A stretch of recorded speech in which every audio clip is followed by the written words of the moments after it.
alaikum and welcome to Titli's Busy Kitchen with me, Titli Nihan, on New Year's Day. I've got a few bits and pieces here left over from the Christmas period. So I've got a couple of tomatoes which I didn't manage to use and they've started to go a bit mouldy. I've got all the veg that was left over from the Christmas dinner. It's been sitting in the fridge for about a week. And there's a couple of carrots here which have been in my veg rack so long they've started to sprout.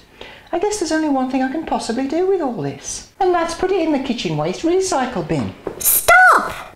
Who said that? It was me. And you are? Your conscience. Oh yes, I remember you. What do you want? Don't you know that wasting food is disrespectful? Disrespectful? Yes, disrespectful. You should do something useful with it. Something useful?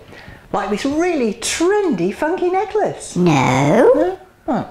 Well, what about this incredibly useful roast potato pencil holder? No. Well, what then? Something foodie. All right, I can do that. I'll start by chopping a couple of small onions. I've heated a couple of tablespoons of oil in this pan. You could use butter, and I'm just going to gently fry the onions for about 10 minutes to soften them up. While the onions are sweating, I'm going to peel and chop the carrots.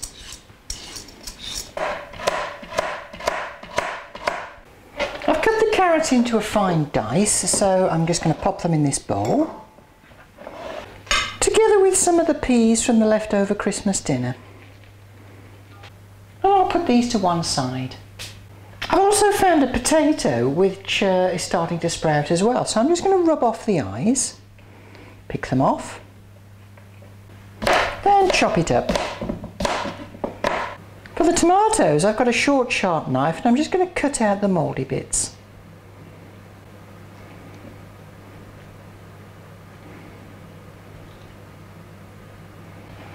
I'll chop these up too. And finally, I'm just going to coarsely chop the cooked veg. My veggies are ready.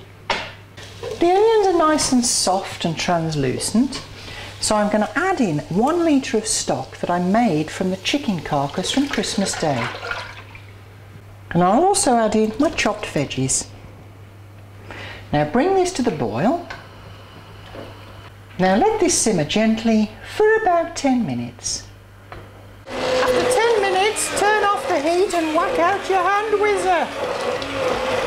Once it's all nicely whizzed, you can season it however you want. I'm going to add in a tablespoon of ground coriander, some salt and some pepper. Then add in the peas and carrots that you put to one side. Bring it back to the boil. Now let it simmer gently for about 10 minutes just to cook the carrots. Sprinkle on a few chopped herbs and you're done. And what about you? How much food have you thrown away in the last week?